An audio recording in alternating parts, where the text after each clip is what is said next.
Pouco tempo depois de Jesus ter tido o encontro com a mulher samaritana, na sua viagem de volta para Galiléia, Jesus realizou vários outros milagres e isso fez com que uma multidão muito grande o seguisse.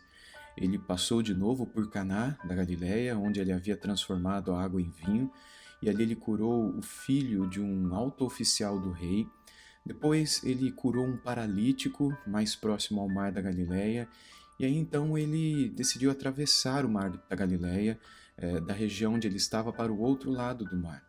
E a Bíblia nos diz em João capítulos 4, 5 e 6 que uma multidão muito grande, cada vez maior, seguia a Jesus, principalmente depois de verem o poder dele e a capacidade dele de realizar sinais que só o Messias realizaria. E quando ele chega do outro lado do mar da Galileia, depois de ter realizado todos esses milagres, a Bíblia nos diz em João capítulo 6 que uma grande multidão o seguia e do alto de um monte ele olhou e viu aquela multidão e teve compaixão dela, porque não havia comida para todos eles. E eu gostaria de ler o texto para vocês, para que a gente visse o que Jesus fez e que sinais isto aponta para aquilo que ele pode fazer na nossa vida também. Depois dessas coisas, Jesus atravessou o mar da Galileia, que é o de Tiberíades. Uma grande multidão o seguia porque tinham visto os sinais que ele fazia na cura dos enfermos. Então Jesus subiu ao monte e sentou-se ali com seus discípulos. Ora, a Páscoa, a festa dos judeus, estava próxima. Então Jesus, erguendo os olhos e vendo que uma grande multidão se aproximava, disse a Filipe: Onde compraremos pão para lhes dar de comer? Mas Jesus dizia isso para testá-lo, porque sabia o que estava para fazer. E Filipe respondeu: Nem mesmo 200 denários de pão seriam suficientes para que cada um recebesse um pedaço. Um dos discípulos, chamado André, irmão de Simão Pedro, disse a Jesus: Aqui está um menino que tem 5 pães de cevada e 2 peixinhos. Mas o que é isso para tanta gente? E Jesus disse: Façam com que todos se assentem no chão.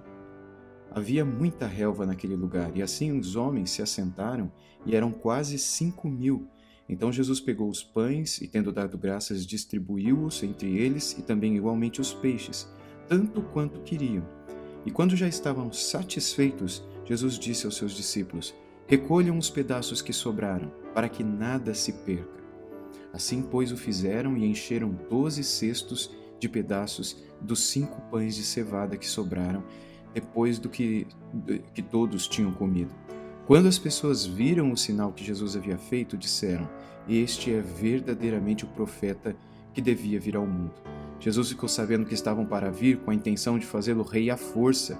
Então ele se retirou outra vez, sozinho, para o monte. Essa passagem da palavra diz que Jesus fez isso, em princípio, para testar a fé dos seus discípulos. Isso porque muitas vezes nós seguimos a Jesus por causa daquilo que ele faz por nós, por causa daquilo que ele dá a nós. E muitas pessoas estavam seguindo Jesus porque haviam visto Jesus curar, e haviam visto Jesus ressuscitar, haviam visto sinais e milagres e queriam ver mais, como se Jesus fosse um showman, como se Jesus fosse alguém que estava ali para entreter as pessoas. E Jesus nunca quis que isso acontecesse. Ele realizava o que realizava como um sinal de que ele era o Messias, porque o Antigo Testamento dizia e diz ainda que o Messias, quando viesse, ele realizaria sinais que provariam que ele é o Deus conosco, o Emanuel, o Messias, aquele que viria para sofrer em nosso lugar. Mas Jesus, ele queria que as pessoas o seguissem muito mais por causa daquilo que ele dizia do que por aquilo que ele fazia. E é por isso que o verso 6 diz que Jesus aproximou-se de Filipe, um dos discípulos, para testar a fé dele e pergunta: onde é que a gente vai achar comida para toda essa multidão? Ao que Filipe responde que nem mesmo 200 denários seriam suficientes para alimentar todas aquelas pessoas. O denário era o equivalente a um dia de trabalho. Então, Filipe estava dizendo: olha, nem mesmo 200 dias de trabalho, mais de 6 meses, quase 7 meses de trabalho, não vai ser suficiente. O dinheiro de 6, 7 meses de trabalho não é suficiente para comprar pão para alimentar toda essa multidão. Ou seja, a gente vai precisar de muito dinheiro, a gente não tem isso. E aí o André, outro discípulo, chega diante dele e fala: olha, tem um garotinho aqui com um pouquinho de pão, um pouquinho de peixe.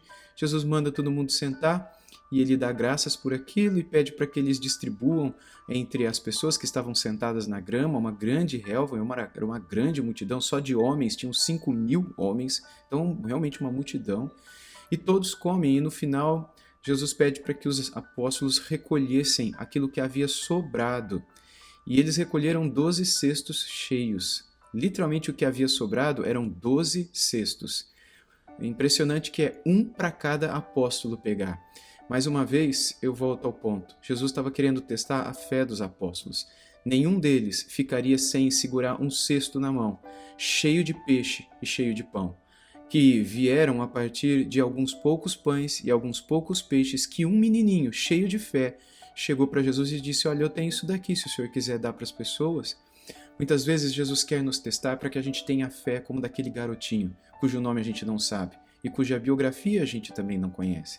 Mas Jesus quer que a gente tenha essa fé de trazer para Ele o nosso coração dizendo: Senhor, a gente crê que o Senhor é capaz de fazer o impossível, de cuidar de nós. A gente sabe que o Senhor é o nosso pastor e que nada vai nos faltar. A gente sabe que o Senhor é poderoso para fazer um milagre e fazer prosperar e fazer multiplicar sem que os nossos olhos sejam capazes de enxergar essa multiplicação, tão somente para que a gente tenha descanso, providência e refrigério. O Salmo 23 diz que o Senhor é o nosso bom pastor e que nada nos faltaria. É Ele quem nos traz descanso, é Ele quem nos traz refrigério. E ainda que a gente vier a andar pelo vale da sombra da morte, a gente não tem o que temer, porque Ele sempre vai estar com a gente. Aqui, nessa passagem, aquela grande multidão experimentou a presença do bom pastor. Assim como você e eu podemos experimentar a presença de Jesus em nossa vida hoje também. E muitas vezes Jesus nos colocará em situações de teste, em situações em que a nossa fé será provada. Não somente diante de perguntas como esta que ele fez para Filipe, como é que a gente vai alimentar toda essa multidão? Ele poderia ter respondido: o Senhor é o nosso pastor e nada nos faltará. E é justamente isso que Jesus espera ver em nosso coração. E não: olha, Senhor, não adianta, por mais que eu trabalhe, por mais que eu não vai ter dinheiro para resolver essa situação. Não, os nossos olhos têm que estar postos sempre nele, porque ele é capaz de fazer o impossível, mesmo que o que a gente tenha nas mãos não seja suficiente, mesmo que a gente tenha em casa seja muito pouco, e mesmo que aquilo que a gente tem em perspectiva do que vai entrar, aparentemente não vai ser suficiente para resolver todo o problema. Jesus resolve todo o problema. Ele é quem cuida de nós. Se a nossa fé estiver posta nele, e se a gente tiver o coração simples como a daquele garotinho, e a gente trouxer a ele dizendo: Senhor, é isso que eu tenho, faz aquilo que só o Senhor é capaz de fazer. No final, cada um de nós vai recolher um cesto cheio, como cada um dos apóstolos recolheram aqueles 12 cestos cheios, para que eles vissem diante de quem ele estava, e que eles nunca deveriam desconfiar e nem lembrar de que o que nos sustenta não é os denários. O que nos sustenta não é acharmos um lugar que providencie pães referentes a quase 7 meses de trabalho. Não, o que a gente precisa é olhar para Ele o tempo todo, para suas mãos, para os seus olhos e dizer: a nossa fé está em Ti, o Senhor é o nosso pastor, nós estamos nas Tuas mãos. A gente crê que o Senhor vai cuidar de nós, a gente crê que nada vai nos faltar.